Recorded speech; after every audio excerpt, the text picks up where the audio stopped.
Okay ठीक है।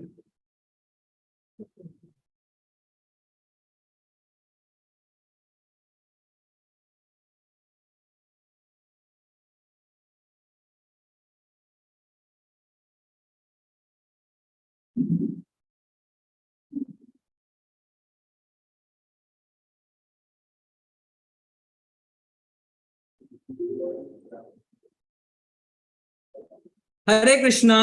तो हिंदी 8 PM क्लास में, डेली 8 PM हिंदी क्लास में आप सबका स्वागत है। हम अभी कृष्ण बुक कर रहे हैं और अभी हम 18वीं लीला देखेंगे भगवान की, यानी 18वां अध्याय। कुल इस किताब में 90 लीलाएं हैं, हम 18वीं लीला में पहुंच गए। ठीक है, प्रलंबासुर का वध। तो मैं एक पैराग्राफ पढ़ता हूँ, फिर आगे आप पढ़िएगा। विनाशकारी अग्नि को बुझाकर कृष्ण पुनः अपने परिजनों, मित्रों, गायों, बछड़ों तथा बैलों से घिरकर और उनके गायन से महिमा मंडित होकर वृंदावन में प्रविष्ट हुए, जो सदैव गायों से परिपूर्ण रहता है। तो वृंदावन में लिखा हुआ है सदैव गायों से परिपूर्ण रहता है। कोई बता सकता है कि नंद बाबा के पास कितनी गायें थी? किसी को पता है कितनी गायें थी नंद बाबा के पास? हाँ जी प्रभु जी, मुझे पता है 9 लाख। कितनी? 9 लाख 9 लाख 9 लाख गायें जी, 9 लाख गायें थी, बिल्कुल सही।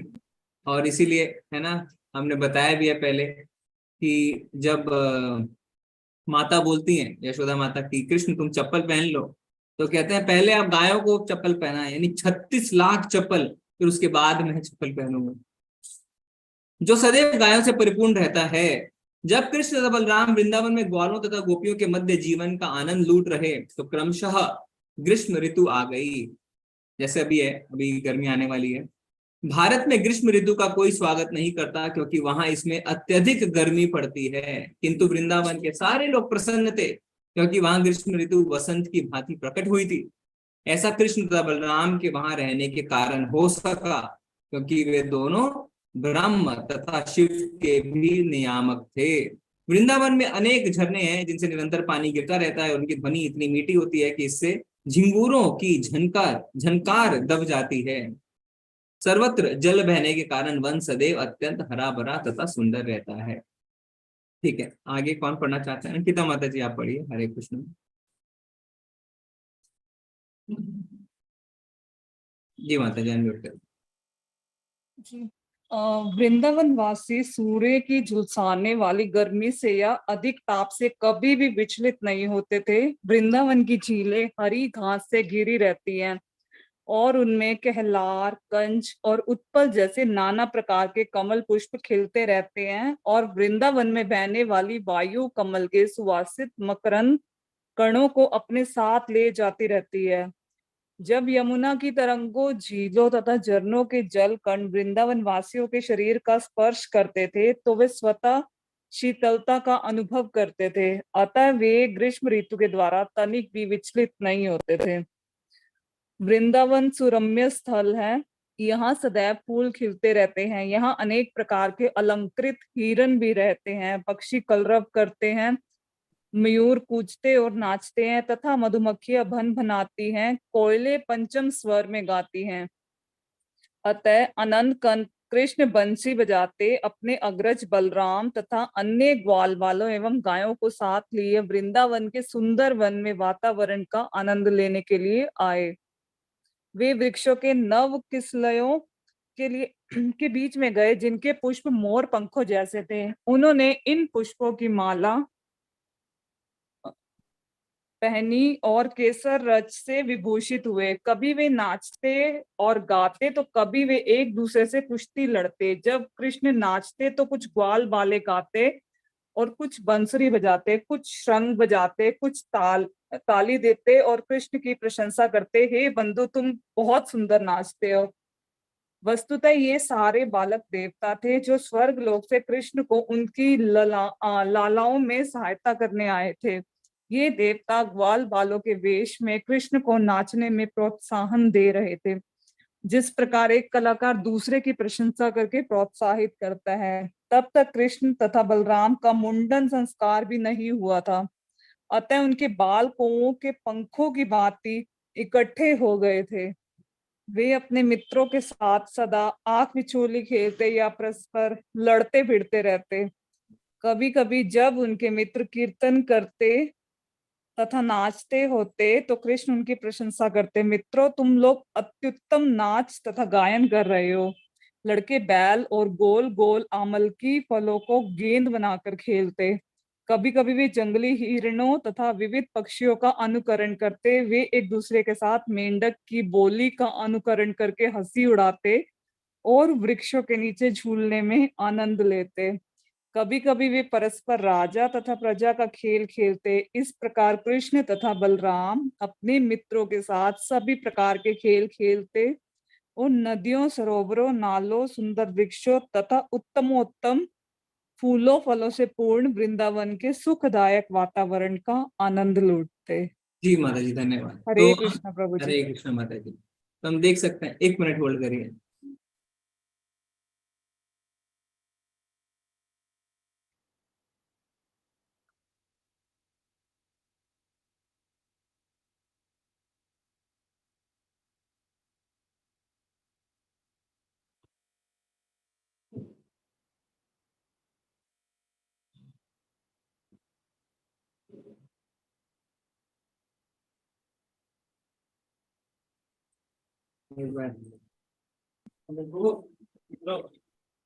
हरे कृष्णा।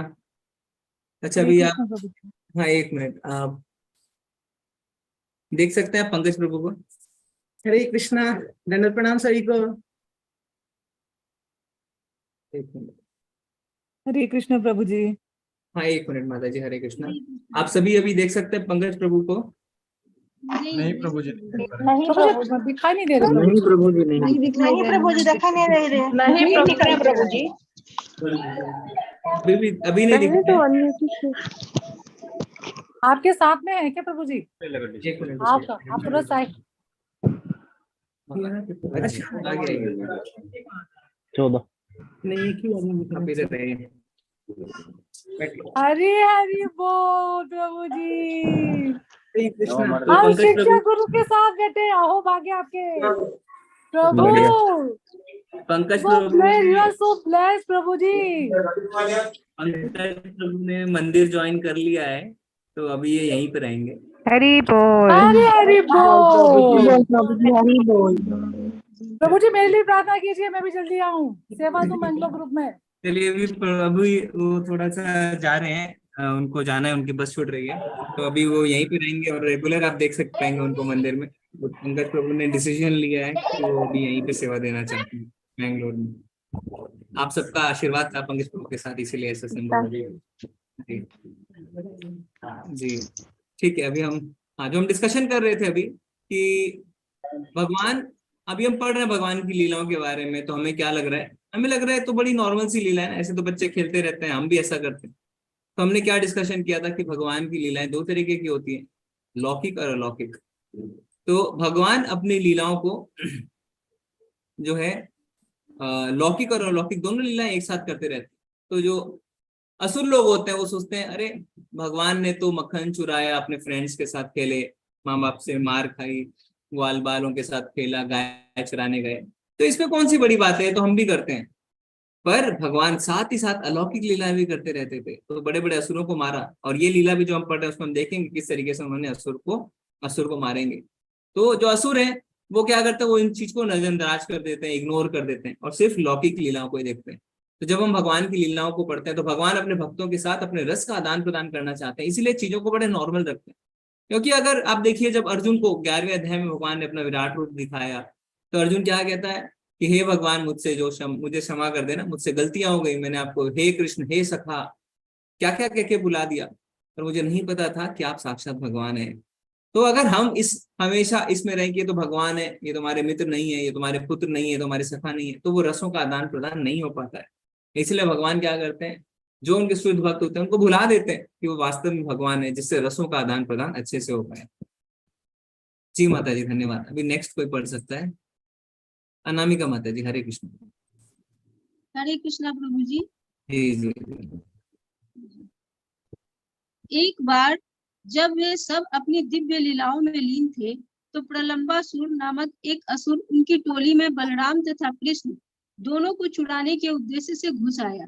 यद्यपि कृष्ण एक ग्वाल बाल का अभिनय कर रहे थे, किंतु भगवान के रूप में वे भूत, वर्तमान तथा भविष्य सब कुछ जानते थे। अतः जब प्रलंबासुर उनकी टोली में घुस आया तो कृष्ण सोचने लगे कि इस असुर का किस तरह वध किया जाए, किंतु बाहर से वे उससे मित्र रूप में मिले और कहा, प्रिय मित्र, अच्छा हुआ कि तुम हमारी लीलाओं में भाग लेने आए हो। फिर कृष्ण ने अपने समस्त मित्रों को बुलाकर आज्ञा दी, अब हम अपनी अपनी जोड़ी बनाकर खेलेंगे और जोड़ी में ही रहकर ललकारेंगे। इस प्रस्ताव के साथ ही सारे बालक एकत्र हो गए, कुछ बलराम की पाली में हो लिए और कुछ कृष्ण की पाली में, और अपनी अपनी जोड़ी के साथ खेलने लगे। इसमें हारे हुए खिलाड़ी को अपनी पीठ पर विजयी खिलाड़ी को चढ़ाना होता था, जिस प्रकार घोड़ा अपने मालिक को चढ़ाता है। वे खेलने लगे और भांडीर वन से होकर जाते समय साथ साथ गौवे चढ़ाते रहे।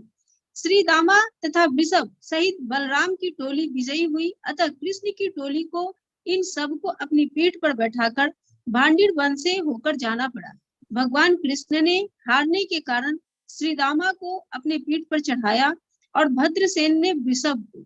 इस खेल का अनुसरण करते हुए ग्वाल बाल के रूप में आए प्रलंबासुर ने बलराम को अपनी पीठ पर चढ़ा लिया। प्रलंबासुर असुरों में सबसे अधिक महत्वपूर्ण था और उसने अनुमान लगा लिया था कि ग्वाल बालों में कृष्ण ही सर्वाधिक शक्तिमान है। कृष्ण की टोली से बचने के उद्देश्य से प्रलंबासुर बलराम को दूर ले गए। निसंदेह यह असुर अत्यंत बलवान था, किंतु वह तो बलराम को पर्वत के तुल्य लिए जा रहा था, अतः वह उनके भार से थकने लगा और उसने अपना असली रूप धारण कर लिया। अपने इस रूप में वह सुनहरे मुकुट तथा कुंडलों से सुशोभित था और ऐसा लग रहा था मानो विद्युत में बादल चंद्रमा को धारण किए हुए। बलराम ने देखा कि इस असुर का शरीर बादल की सीमा तक फैला है, उसकी आंखें अग्नि के समान जल रही है और उसके तीक्ष्ण दांत मुंह के भीतर चमक रहे हैं। पहले तो बलराम उस असुर को देखकर चकित हुए और सोचने लगे, यह कैसे हुआ कि अचानक वह वाहक सब तरह से बदल गया है। किंतु मन विमल होने पर वे तुरंत समझ गए कि उन्हें कोई असुर उनके मित्र से दूर लिए जा रहा है और मार डालना चाहता है। अतः उन्होंने तुरंत ही असुर के सिर पर उसी प्रकार मुष्टि प्रहार किया जिस प्रकार इंद्र पर्वत पर अपना वज्र प्रहार करता है। बलराम के मुष्टि प्रहार से वह असुर चोट खाए सर्प की भांति मुंह से रक्त वमन करता हुआ मर गया। जब असुर गिरा तो उसने भीषण गर्जना की, मानो इंद्र के वज्र प्रहार से विशाल पर्वत गिरा हो। तब सारे बालक उस स्थान की ओर झपटे। इस भयानक दृश्य को देखकर वे बहुत अच्छा कहकर बलराम की प्रशंसा करने लगे। फिर यह सोचकर कि बलराम मृत्यु से उबरे हैं, वे सब उनका अत्यंत स्नेह पूर्वक आलिंगन करने लगे और अपनी अपनी बधाइयां तथा आशीष देने लगे। स्वर्गलोक के सारे देवता अत्यंत प्रसन्न हुए और उन्होंने बलराम के दिव्य शरीर पर पुष्प वर्षा की। इस महा असुर प्रलंबासुर को मारने के लिए उन्हें आशीष तथा बधाइयां भी दी। इस प्रकार जी हरे कृष्ण। पढ़िए माता। इस प्रकार लीला पुरुषोत्तम भगवान श्री कृष्ण के अंतर्गत प्रलंबासुर का वध नामक 18वें अध्याय का भक्ति वेदांत तात्पर्य पूरा हुआ। हरे कृष्णा प्रभु। तो बड़ी आसानी से है ना भगवान बलराम जो है मार देते थे असुरों को, और लगता है पढ़ के कि कितना आसान था, पर वास्तव में वो असुर बहुत ही शक्तिशाली हुआ करते थे। और क्योंकि साक्षात भगवान उन्हें मार रहे थे, इसलिए भगवान तो चुटकी में उन्हें मार सकते हैं ना, उन्हें खुद ही उन्हें मारने की आवश्यकता है नहीं, किसी के द्वारा भी मार सकते हैं। पर क्योंकि भगवान आते हैं और अपने भक्तों को आनंद प्रदान करते हैं, इसीलिए क्या है वो सोचते हैं कि चलो 2-4 असुरों को भी मार देते हैं। परित्रणाय साधुनां विनाशाय दुष्कृतां। भगवान आते हैं अपने भक्तों का उद्धार करने के लिए, पर आते हैं तो कुछ असुरों को भी मार देते हैं। तो इस तरीके से यहाँ पे हमने देखा कि किस तरीके से बलराम जी ने जो है इस असुर को, प्रलंबासुर को मारा। यहाँ पे एक जगह का मेंशन हुआ है, भांडीर वन, है ना। भांडीर वन की क्या महत्ता है, कोई बता सकता है? किसी को पता है? प्रभु जी मुझे पता है। प्रभु जी। हरे कृष्ण प्रभु जी। हरे कृष्ण प्रभु जी।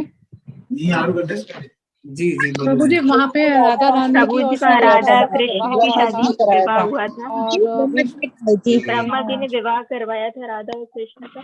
जी जी जी जी। तो कई लोग कहते हैं कि, है ना, ज्यादातर लोग, क्योंकि आप तो सब अच्छे से जुड़ गए हैं, आप डेली क्लास करते हैं, आपको फिलोसफी पता है। काफी लोग कहते हैं कि, है ना, वो गलत गलत बातें करते हैं, उंगलियां उठाते हैं, और जो हम नए नए जब आते हैं तो हमें कंफ्यूज करने के लिए कुछ ऐसी बातें कहते हैं ना, हेलो नहीं कि ले जाने के लिए यहाँ भोग लगाएंगे कल। ऐसा कहते हैं कि, है ना, कृष्ण जी को लेके और राधा रानी को लेके कहते हैं। तो इसमें बड़ा साफ है, शास्त्रों में लिखा हुआ है कि ब्रह्मा जी ने राधा रानी और कृष्ण जी का विवाह भांडेर वन में कराया था। तो ये सब कुछ चीजें हमें पता होनी चाहिए।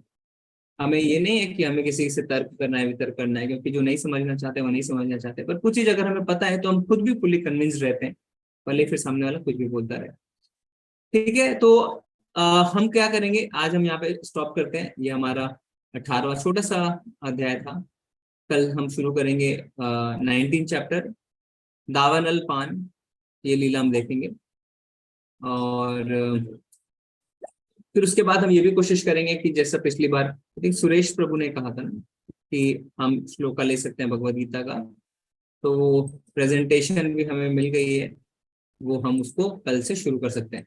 एक एक श्लोका भी करेंगे, उस पर हम कमेंट्स भी करेंगे। ठीक है, तो अभी किसी को कोई कुछ कहना है, कुछ शेयर करना है, आप सब अनम्यूट करके बता सकते हैं, कुछ जानना है। हरे कृष्णा। श्रीदामाई ने तो वो राधा रानी को श्राप दिया था ना, वो उनके फ्रेंड थे कृष्ण जी के। क्या श्राप दिया था माता जी? वो कुछ था ना 100 वर्षों का वियोग वाला। इसमें क्या है माता जी, हम कई बार पढ़ते हैं ना, भगवान कहते हैं क्या, राधा रानी जो है वो भगवान के अंतरंगा शक्ति है, और भगवान कहते हैं जन्म कर्म च में दिव्यम, भगवान के जितने कर्म है वो दिव्य है। तो ऊपर तौर से हमें लगता है श्राप है, भगवान ने पिछले जन्म में वाली का वध किया, तो इस जन्म में वाली ने उनके पैर पे तीर मार दिया तो भगवान मर गए कृष्ण। तो ये सब बेकार की बातें हैं कि ना, भगवान श्राप में, भगवान किसी भी कर्म के फलों से नहीं बनते हैं। राधा रानी भगवान के अंतरंगा शक्ति है। ठीक है, भगवान कहते भी हैं भगवत गीता में कि मुझे कर्म के फल नहीं बांध सकते। ठीक है, तो हमें ये बेसिक चीजें जो है वो थोड़ी सी क्लियर कर लेनी चाहिए कि भगवान को कर्मों के फल से कोई नहीं बांध सकता, भगवान के जितने कर्म है वो दिव्य हैं। ठीक है, तो भगवान पे ये श्राप वगैरह एप्लीकेबल नहीं रहता। ओके माता जी। हाँ हाँ माता जी, सब लीला और शिव लीला करते हैं भगवान बस हमारे लिए। जी जी हाँ। जी। ठीक है, तो अभी हम एंड कर सकते हैं एक अच्छा सा भजन करके। हम कोई करना चाहता है भजन? प्रभु जी आप सुनाइए ना। ठीक है, मैं करताल लेके आता हूँ, 1 मिनट।